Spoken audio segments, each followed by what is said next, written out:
Welcome to E39 Source. Today we're going to be looking at this 2000 E39 M5. It's an Avis Blue for a friend of mine. We're down here in Canton. I'm parked right next to it, so we're just going to take a quick look over the car. Hey Dashel, we are here at Automotion, and here's the car. The 2000 M5 you sent me. It's Avis Blue. As you know, I have not talked to anybody yet, so it's still locked.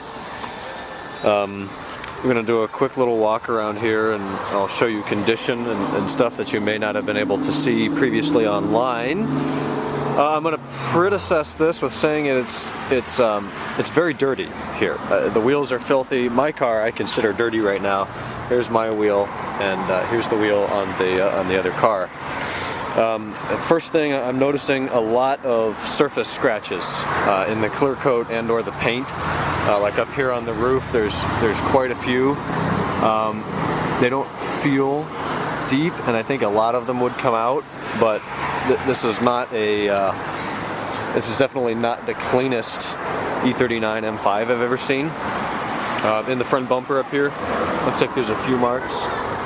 Nothing too bad. That looks like it could very potentially come out. In fact, I'm pretty sure that would. A little scratch there. It's got the original fog lights, which aren't clear like mine are. It does have the facelift headlights, which is good, and they look like they're OEM. I'm not seeing any writing on them, which is a good sign. Outfitment is not perfect, especially over here. The hood, lots of scratches, lots of swirl scratches. A lot of that would come out. If I had a chance to work on this car, I think I could greatly improve it. Just feeling it, it desperately needs a wash and wax. Like that, it's missing a little thing there, not a big deal. As far as wheel condition, it is not great.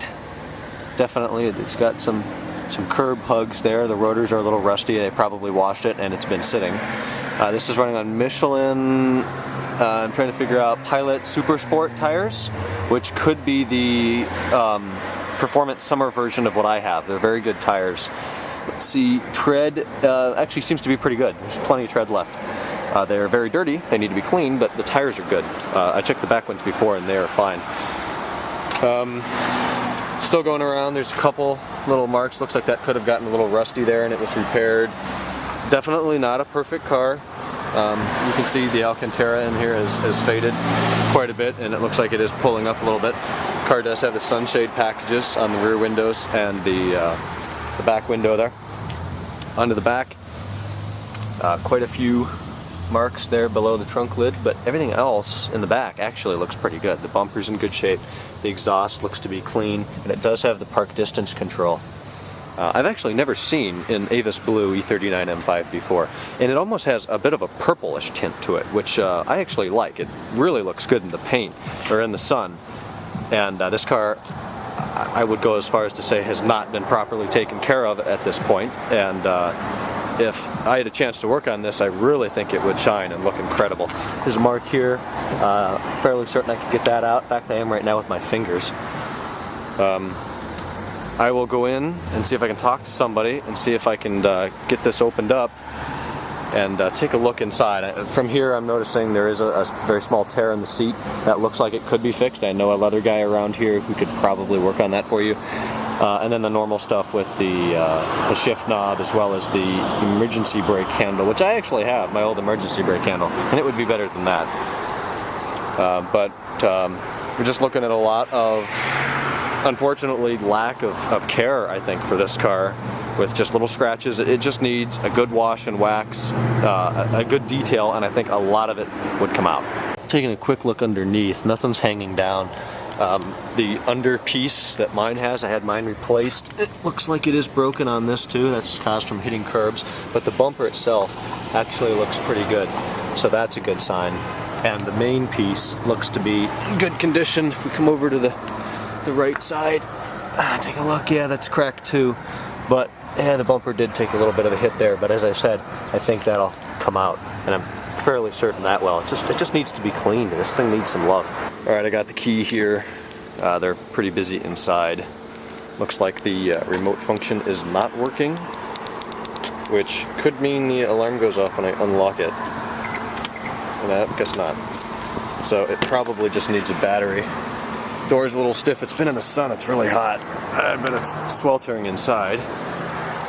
Oh yeah, it is very hot in here.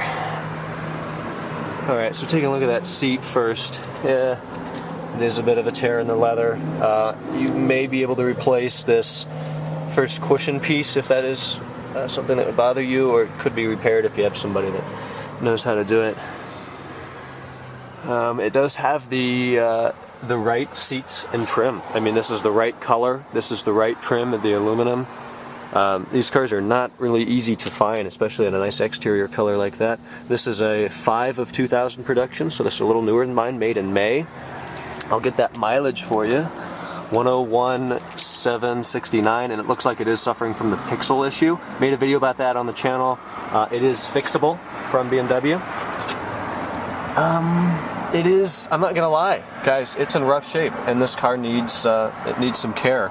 We've got a piece of trim hanging down there in between the pedals. Probably just needs some screws. It looks like it's gonna be simple stuff like that. It's a bit of a tear here. The trim is not in good condition. Neither is the door. It's actually peeling, the door handle there.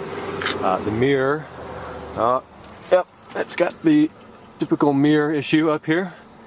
In the E39s, well, any car with a auto level or a auto dimming mirror, it's got the bubble, so that's a $100 fix. Center console trim's a little rough. The cup holders have been replaced. It's missing a button there. This is going to be a car that is going to require work, unless you're content with the condition it's in. The back seat seems to be a little bit better in terms of the leather quality here. It really needs some leather conditioner, I would guess. It's got the split fold rear seats as well as the ski bag under there, just like mine. The Alcantara, is it even Alcantara? It's not. It's not an Alcantara headliner. I don't know if that's been replaced with something non-OEM, or maybe that was just an option and this car doesn't have it. The rear cup holders are trashed, so that's a $30 part or so. Another quick look over the inside here. It really needs to be cleaned. That's the biggest thing this car wants, is a good cleaning. And with that, it's not going to fix all of it, but it will certainly make it look a lot better. Take a look in the trunk. Notice immediately it's a little stiffer than mine. That could mean the struts are in better shape. This bottom piece is dirty, like the rest of it. There's the battery, 6-disc CD changer, navigation system, standard, and toolkit is here. Let's see what's in it. Not a lot. Got some spanners, missing a few pieces, but nothing that could not be replaced. Come over on this side, check for the gas cap rust on these cars. Oh my gosh, that may have been fixed. That's absolutely perfect. No gas cap rust. Take a look in this back seat. The doors are really stiff. I think it's been sitting here a while. But this leather here is actually in good condition. The carpets are clean. It's just the seats that need a little bit of work with some leather conditioner. Here we have the engine, the S62. I'm going to talk to somebody in a moment, see if it's had the typical array of spark plugs, O2 sensors, before and after the cats, see how big the battery is, air filters, clutch is the biggest thing we're going to worry about here, radiator, see if there's any leaks or anything. Didn't notice anything under the car, but it's likely been sitting here a long time. The engine looks clean, that is a good sign. The hoses there would look a little soft, so that may be something you want to look at. But everything under here actually looks very nice and clean, but it's only been 100,000 miles. We'll take a look at the cabin air filters here, and they actually look like they've been replaced. So there's one less thing you would need to do. The sound dampener's in place, and that is good, and it still has that. Back in the front seat, I've got the key on right now. I'm not going to start it, I just feel uncomfortable. But there is the pixelization issue. I had this fixed on mine. It's not a big deal. The mileage is still readable at 101,769. 82 degrees, that seems to be working, and it does have the black gauges, which I know a lot of people like better, so that's a good sign for you. Looks like it feels like a faster computer than mine. Oh yeah, it's definitely, it feels twice as fast as the machine in mine. So it does have all of this. The DSP radio's on right now, that seems to work fine. Really the only trim in here that looks like it would need to be replaced, if you're worried about it, would be the door panel here. This piece here, minor wear, everything's dusty in here. Steering wheel appears to be in good condition. The center piece here, it is missing the little door there. That's not a big deal. Shift up, easily fixable, and the e-brake handle, as I mentioned before. And it has had the cup holders tuned a little bit there. Dash seems to be in good shape. It's not the leather one. This trim is in fine. It's good condition. It does not have the home link system up here. And we'll test the sunroof real quick. Looks like it is working just fine. Automatic. We'll close it. Got the key in position 2 right now. It's in reverse, and the parking sensors seem to be working just fine in the back. We're not getting a buzz, which is good. We can hear we're actually getting beeps, and all of the other lights on the dash appear to work fine. So that is good news. Your parking sensors are functioning. So is the everything here on the steering. The electronic moving is working fine. The button on the center console here for the rear sunshade works fine. All the climate control looks good here, aside from it is missing that one button, but I've seen this unit online, the residual heat button. The fan doesn't rattle like mine, so the bearings are still good, and I can't test if the AC blows cold because I'm not going to start it at this point. Heated seats work fine, sport button is lighting up, and the center button there for the DSC, I got it to go on and off a minute ago, and now it is not. Maybe the engine needs to be on. And of course I would check the glove box strut is there and working beautifully. Alright, engine actually sounds really good. The battery was flat because it's been sitting here a while. We actually got it jumped, and it's got a good strong idle. Only problem in here is it did give me a couple bulb warnings. There's a bulb out in the back. Idle seems to be strong. It's still warming up right now. There is a service engine light soon on. I'm going to throw my peak reader on there and see if I can pull some codes for you. Alright, we got it running over here, no problem. It's been running a few minutes now. I'm going to turn it off, make sure it starts again. That says the check rear side lights. It needs a bunch of bulbs and little stuff like that. So we're off. Clutch in, we're in neutral. The play in the shifter here is about the same as mine, and that's not a big deal.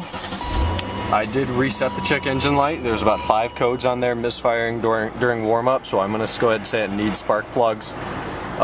He said that he's driven it, the clutch feels fine, and they haven't had it checked, so you could be in for upwards of 20,000 miles more on the clutch. I don't know. I'm not comfortable driving it. It's not my car, so I won't. But it does seem to be doing alright with that. The stability light does do that, which is good, and you don't have any brake lights on, so that is good. The pre-charge pump and everything that I had wrong with mine is working, and it's warmed up now. And yeah, that's all good news. And now that it's been on for a few minutes, the AC is blowing nice and cold, so that is working just fine. Filming a quick ending clip for this video, looking at this car today. This car has a lot of potential. I feel that if the right owner were to purchase it with the intent to replace a few minor things inside, have that seat looked at, a couple things under the hood, couple things inside, couple things outside. There's a lot like mine was when I first bought it about 2 years ago at this point. The car has a lot of potential. It just needs a lot of TLC and somebody to care for it and treat it how it deserves to be treated. So E39 Source, hope you enjoyed the video. Dashel, I'm glad I was able to help you out with this, and let me know what you think. Thanks for watching.